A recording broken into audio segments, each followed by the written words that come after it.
पहलगाम हल्ल्यानंतर भारत आणि पाकिस्तानातील संबंध ताणले गेले. दिवसेंदिवस दोन्ही देशांमधला तणाव वाढताना पाहायला मिळतोय. याच दरम्यान पीडीपीच्या अध्यक्षा मेहबूबा मुफ्ती यांनी केंद्रीय मंत्री अमित शाह यांची भेट घेतली. या भेटीत नेमकं काय घडलं, काय चर्चा झाली, मेहबूबा मुफ्तींच्या विधानामुळे पाकिस्तान का हादरला, पाहूया. पहलगाम के लोग बहुत गमगीन हैं, बहुत तकलीफ है उनको और बहुत घबराए हुए हैं क्योंकि यहाँ सबसे ज़्यादा पकड़ दकड़ का माहौल है। इसके बावजूद कि यहाँ के जो लोग हैं उन्होंने घोड़े वाला हो या टैक्सी वाला हो या जो भी वहाँ पर था उसने बढ़ चढ़ के उस वक्त मदद करने की कोशिश की, अपनी पीठ पे उठा के टूरिस्ट को अस्पताल लेके गए, खून दिया, यहाँ तक कि आदिल शाह ने अपनी जान भी दी। ये नज़ाकत है, इसने भी कई लोगों की जान बचाई उस वक्त। तो पर उसके बावजूद जो पकड़ दकड़ शुरू हो गई उसमें सबको ओवरग्राउंड वर्कर या टेररिस्ट समझ के उनको बुलाते हैं, बंद करते हैं, शाम को छोड़ते हैं, फिर बंद करते हैं। मतलब कोई पहलगाम में कोई सैकड़ों लोग इस वक्त बंद हैं, बाकी जगह भी बंद है। तो मुझे लगता है ये सही बात नहीं है, ये नहीं होना चाहिए क्योंकि जब कश्मीरियों ने अपना दिल खोल दिया है तो अब मुल्क के लोगों को भी भरोसा करना चाहिए और ये जो पुलिस की पकड़ दकड़ है या आर्मी के जरिए पकड़ दकड़ है इसको बंद किया जाना चाहिए। आप आज जब लोगों को एड्रेस कर रही थी तो इस बात का जिक्र कर रही थी कि जिस तरीके से लोगों की पकड़ धकड़ की गई है, 4000 से ज़्यादा लोगों की गिरफ्तारी को डिटेन किया गया है, उनसे पूछताछ कर रही है, माफ़ कीजिएगा, पुलिस जो है। आपको लगता है कि लोकल्स का इन्वॉल्वमेंट हो सकता है? क्योंकि फारूक साहब का भी एक बयान आता है, उनका इतना बड़ा इंसिडेंट विदाउट लोकल सपोर्ट के it will be not possible. देखिए ये तो इन्वेस्टिगेशन की बात है ना। मैं नहीं समझती हूँ फारूक साहब जैसा इतना बड़ा कदावर लीडर, वो भी कश्मीरी लीडर, को ये बात कहनी चाहिए थी क्योंकि ऑलरेडी हमारे मुल्क के अंदर बड़ा ख़राब माहौल है। आपने देखा कैसे हमारे स्टूडेंट्स की पिटाई हो रही है, हमारे ट्रेडर्स की पिटाई हो रही है, जो उनको दुकान में जगह देते हैं उनको बोलते हैं हम तुम्हारी दुकान जला देंगे अगर तुमने कश्मीरियों को नहीं निकाला। यहाँ पर पकड़ दकड़ का माहौल है। तो फारूक साहब के कहने से वो पकड़ दकड़ में और ज़्यादा तेज़ी आई। मुझे नहीं लगता ऐसा कहना चाहिए, हमें इन्वेस्टिगेशन का इंतज़ार करना चाहिए। कितने कश्मीरी मुलवस होंगे, अगर होंगे, पहले मेरा दिल नहीं मानते, अगर होंगे कितने होंगे, 1 2 या हज़ारों की तादाद में। तो सारे कश्मीरियों को एक जैसा समझना, सबको समझना कि ये टेररिस्ट हैं, OGW, क्योंकि अभी जो कश्मीरी खुद चला जाता है थाने में सवाल जवाब के लिए, वहाँ उसकी लाश दूसरे दिन घर वालों को देते हैं। तो ये मुझे लगता है ये बहुत ज़्यादती है, इसका ये अच्छी बात नहीं है, बहुत बुरी बात है। पहलगाम में हम देख रहे हैं पहले 7000 8000 टूरिस्ट आया करते थे, अब गिनती के 500 आ रहे हैं। आप खुद सेल्फी पॉइंट से होकर के गुजर रही थी, आपने देखा होगा।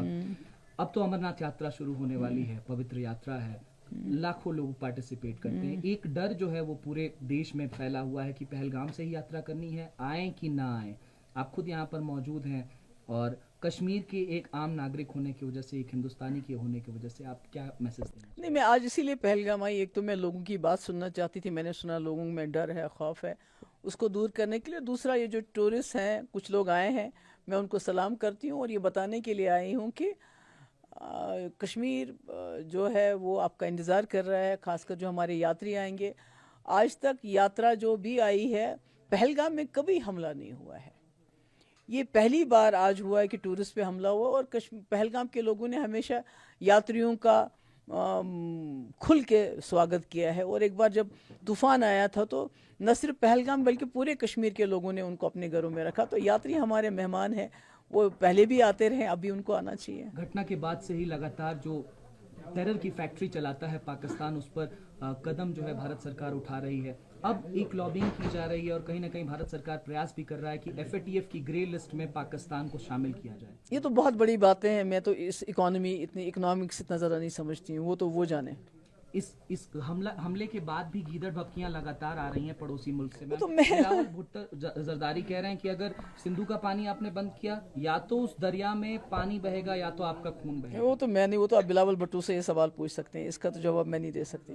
कि आपकी गृह मंत्री अमित शाह साहब से भी बातचीत हुई है, क्या बातचीत हुई? जब मैं इल्तिजा जी का इंटरव्यू कर रहा था उस दिन मैंने सवाल पूछा, उन्होंने बताया कि आपकी बातचीत हुई, काफ़ी अच्छी बातचीत हुई है। आपने कश्मीरी लोगों की, जो बाहर लोग मौजूद हैं, उनकी सेफ्टी की भी बातचीत की है और नेशनल सिक्योरिटी पे भी बातचीत हुई थी आपकी? नहीं, मेरी बात तो ये हुई थी, एक तो मैंने उनको कंडोलेंस किया, ये जो हमारे 27 लोग शहीद हुए उसके लिए उन अपना जो है दुख एक्सप्रेस किया। और उनके ख़ानदानों के साथ हमारी सिंपैथीज। और दूसरा, हमें उन दिनों में बहुत सारे कॉल्स आने लगे थे बच्चियों के, लड़कों के और ट्रेडर्स के कि हमारे साथ बड़ा ख़तरा है, हमें डर लग रहा है। तो मैंने बहुत सालों के बाद पहली बार जो है अमित शाह जी से बात की और ही वॉज़ वेरी नाइस, और उसके बाद कुछ ना कुछ रोकथाम भी होगी। फारूक साहब से जब मैं इंटरव्यू कर रहा था तो मैंने पूछा कि क्या अभी भी ग्राउंड बचा है, क्योंकि कश्मीर से ये राग निकलता रहता है कि पाकिस्तान से बातचीत से रास्ता निकालना चाहिए क्योंकि कश्मीर पिसता है, ऐसा तमाम पॉलिटिशियंस कहते हैं। क्या अभी भी वो जो थ्रेड है बच जाती है बातचीत की इस घटना के बाद भी? वक्त एक जैसा नहीं रहता है। यहाँ जब करगिल हुआ था तो कभी आपने सोचा था कि वाजपेयी जी करगिल के बाद जब वो बस लेके गए थे, उसके बाद करगिल हुआ, उसके बाद पार्लियामेंट पे हमला हुआ, तो ये तो वक्त एक जैसा नहीं रहता है, न लोग एक जैसे रहते हैं, न सरकारें एक जैसी रहती हैं। तो ये तो कानून है कुदरत का कि बदलाव आता है, कभी अच्छे के लिए आता है, कभी बुरे। आज हमारा बुरा वक्त बहुत ज़्यादा है कि हमारे यहाँ इतनी शहादतें हुई, टेंशन है, यहाँ भी टेंशन है, मुल्क के अंदर भी टेंशन है, पार भी टेंशन है, सरहद पार भी टेंशन है। तो ये तो ऐसा नहीं रहेगा, हमेशा तो ऐसा माहौल नहीं रहता है। तो एक बार फिर हालात सुधरेंगे और उसके बाद पॉलिटिकल प्रोसेस क्या होना चाहिए, क्या नहीं होना चाहिए, उस पर हम बात करेंगे। जब मैं तमाम आपकी रैलीज विधानसभा चुनाव के दौरान कवर करता था, डाउनटाउन में मैं मौजूद था जब आप एक रैली कवर कर रही थी, वहाँ पे बहुत ज़्यादा लोग मौजूद थे। आपके जाने के बाद जब मैंने उनसे बातचीत की, उन्होंने कहा कि महबूबा जी कहती हैं कि आर्टिकल वापस आएगा 370, स्टेटहुड की वापसी होगी, चुनाव हो गया। मेरे ख्याल में आज मैं किसी और मौजू पे बात नहीं करना चाहती। आप आज जब लोगों को एड्रेस कर रही थी तो इस बात का जिक्र कर रही थी कि जिस तरीके से लोगों की पकड़ धकड़ की गई है, 4000 से ज़्यादा लोगों की गिरफ्तारी को डिटेन किया गया है, उनसे पूछताछ कर रही है, माफ़ कीजिएगा, पुलिस जो है। आपको लगता है कि लोकल्स का इन्वॉल्वमेंट हो सकता है? क्योंकि फारूक साहब का भी एक बयान आता है, उन्होंने कहा इतना बड़ा इंसिडेंट विदाउट लोकल सपोर्ट के it will be not possible. देखिए, ये तो इन्वेस्टिगेशन की बात है ना। मैं नहीं समझती हूँ फारूक साहब जैसा इतना बड़ा कदावर लीडर, वो भी कश्मीरी लीडर, को ये बात कहनी चाहिए थी, क्योंकि ऑलरेडी हमारे मुल्क के अंदर बड़ा ख़राब माहौल है।